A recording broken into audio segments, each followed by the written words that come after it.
Howdy, all. Just coming off a fresh case of COVID. Actually went through the family first. I thought I escaped, then through me. So progress and videos have been somewhat stunted in the last few weeks, but down, but not out, that's for sure. So I've been working on new models.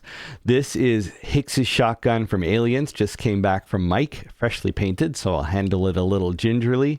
But it is a fully functional light gun. It has solenoid recoil, rumble, there's an A and a B and an LED at the back. The pump actually works. The action bar is functional and triggers a reload. Not for show. Full travel pump, works like a real pump as well. And triggers here, nice clicky micro switch trigger, as well as the GX16 under the ejection/load port. Mike added some awesome details, like there's Hick's spray painted into it, as well as No Fate carved into the side. This is a 2-spec Ithaca 37, also known as the Alien shotgun and the Terminator shotgun from the original Terminator, if I do a different stock for it. TBD on that one. But if you know me, I'm a massive Aliens fan, so yeah, I'm happy, and you will be too, because of course, like all Blamcons, I'll be releasing the models for free as well as build guides. Also been working on a lot of conversions. Actually have a question for y'all. Maybe not a question. Let's see. But I've been working on tons of conversions. This is the Sega Menacer, the goofiest light gun of all time. Not the goofiest ergonomics, that of course belongs to the Super Scope, but this is a travesty of poor ergonomics and insanity of design. However, I do have rumble, recoil. This is A, B, and reload, so all of the original buttons are working. Trigger is still the original trigger button. This is a camera up front with a 3D printed mod. This brings the number of conversions up to around 25. I've also started building a conversions page on the website, which has a pictorial guide for now. I'll do videos later, but I'd rather save my video time for Blamcons at the moment. But it's a pictorial guide on how you can build one yourself. It's not that hard, actually. I only have one up there now, the House of the Dead 4 Uzi, but I got over 50 conversions in the works, 25 done. They're all in the page. I'll put the page link in the description. So, you know, honestly, I love doing this stuff. It's like a real life 3D puzzle. In the end, you get a gun. So it just is like a win-win. So I've been spending my sick time just basically converting light gun after light gun.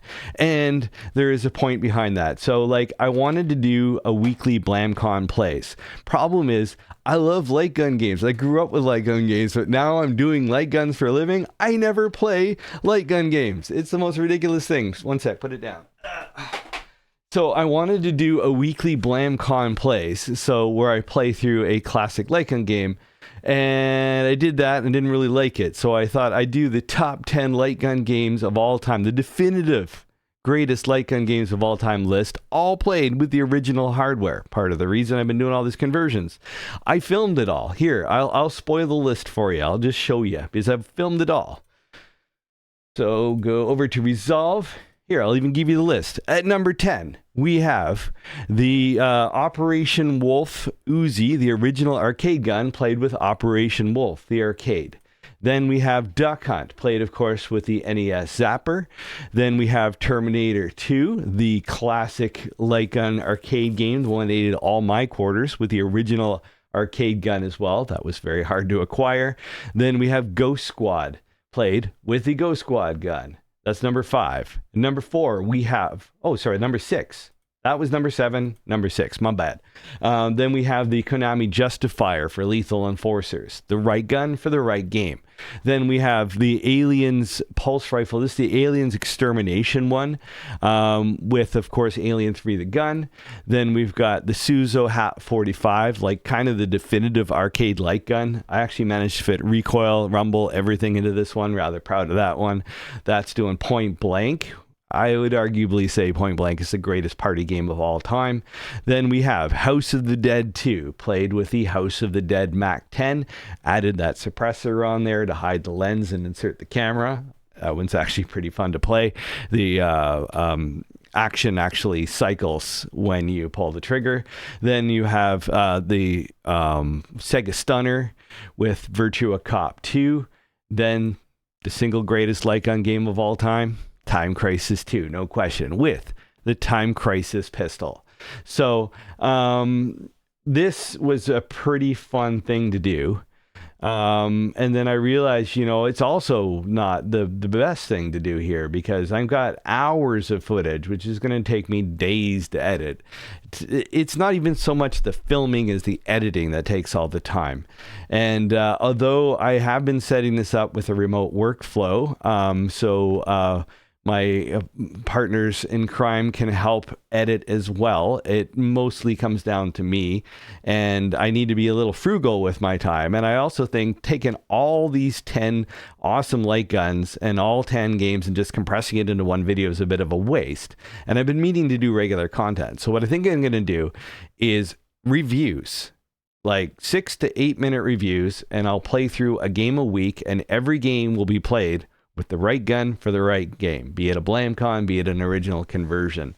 So I think I'm going to kick that one off on Monday, and then another one on Friday. I'm going to try for 2 a week for a little bit, because they're pretty low impact. And then I'll just go to 1 a week, because I generally wouldn't do 2 a week, but I've already filmed 10, right?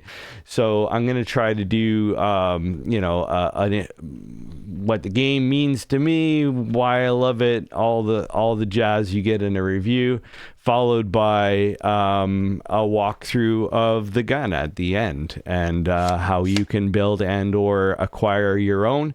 And yeah, I think that's pretty cool. So I'm going to start doing that from Monday, Friday, and then I'll do it weekly on Fridays. I think that's pretty cool, and it also gets me some gameplay time. I love playing games, and now I do this. I don't know if you know the time it takes to make a model like this, and to work out all the internal mechanisms and the bucket, if not buckets, of discarded parts as you get fractions of measurements wrong, because this has to be buildable. These can't be one-offs. This is the thing. If I was making it for me, I would make it close enough, and I would just run things through the milling machine or a hacksaw or whatnot until it all fit, squeeze it full of hot glue, and call it a day, and you wouldn't know any difference. But if it's something you're going to make, it's got to be print, assemble, and go. And that adds a massive level of complexity to each project. But it's also fun. And in the end, come on. That's a childhood dream right there. So I can't wait to play this and play other games, and also bring you the build video. So this channel is the secondary channel. This is where I'm going to post gameplay and fun stuff. And on the main channel, link in the description, is where I'll be posting the builds. That way I'll delineate it, because I think the audience isn't really the same. And also I have dozens of Prop 3D projects like this R2-D2 here that really have nothing to do with light guns. So build channel, other side, fun stuff channel, and rants right here. So later on.